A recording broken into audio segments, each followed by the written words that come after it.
কেউ ইমোশন দিয়ে বিনোদিত হয়, কেউ অ্যাকশন দিয়ে বিনোদিত হয়। দর্শকরা আসলে দেখে এটা উপলব্ধি করুক আসলে ছবিটি কেমন হয়েছে, কারণ নানান ধরনের কন্টেন্টের সময় এখন অস্থির সময়, কোনো কিছুই খুব বেশি আন্ডারলাইন করা নয়।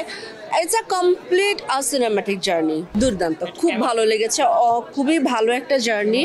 আমি হলে বসে ছবি দেখবার যে আনন্দ সেটা একদম পুরোটা পেয়েছি।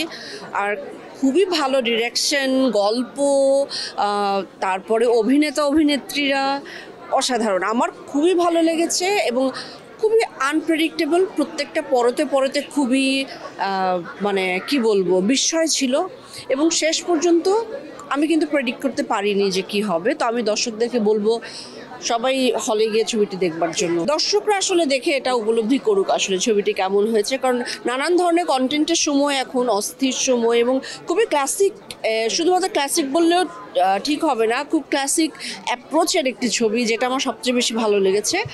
আর অভিনয় খুবই ভালো। 1, 2, 3 ঢাকায় জমি জিতে নিন 100% ক্যাশব্যাক সহ 20 কোটি টাকার পুরস্কার। না, আমি আলাদা করে সাসপেন্সের কথা বলতে পারি। আমি তো বলছি যেখানে অনেক এলিমেন্টস রয়েছে। এটাকে একটা প্রেমের গল্প বলা যেতে পারে, এটা সাসপেন্স বলা যেতে পারে, এটাকে অন্য আরও ড্রামা বলা যেতে পারে।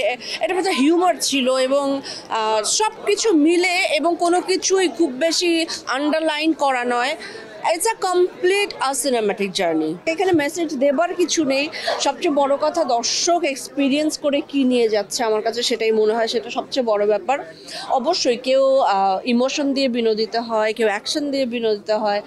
আমার মনে হয় যে এটা একটা ক্লাসিক অ্যাপ্রোচের একটি ছবি এবং যারা ভালো কন্টেন্ট দেখতে ভালোবাসেন, গল্প খোঁজেন, সেই গল্পটি পুরোপুরি এখানে রয়েছে। 2 ঘন্টার ছবি একবারে কেন বসে দেখলাম, আমি শুধু আমি নই, আমার মাও বসে দেখেছেন। সো ডিফারেন্ট এজ গ্রুপের মানুষ এখানে সবাইকে দেখতে পাচ্ছে, অ্যান্ড এভরিওয়ান লাইকড ইট, সবাই দেখেছে। আমাদের এখানে যে হয় না সাইকোলজিক্যাল ঘরানা সেটা নয়, কিন্তু আমাদের প্যালেটে নানান রকমের মানে ছবি থাকতে হবে, দর্শকের পছন্দ অনুযায়ী একটা করে তুলে নেবে আসলে, সেটা আমার মনে হয় সবচেয়ে বড় বিষয় এবং দর্শক সেটা পারবে এবং সব দর্শকেরা পছন্দ করবেন। আমার কাজ আসলে সামনে ডিয়ারমার কাজ আছে, আপনারা সবাই জানেন, রণনীতি রয় চৌধুরীর, এবং তারপর আশরাফ নিপুণের একটি সিরিজ রয়েছে। আপাতত এই দুটোই বলবার মতন আছে।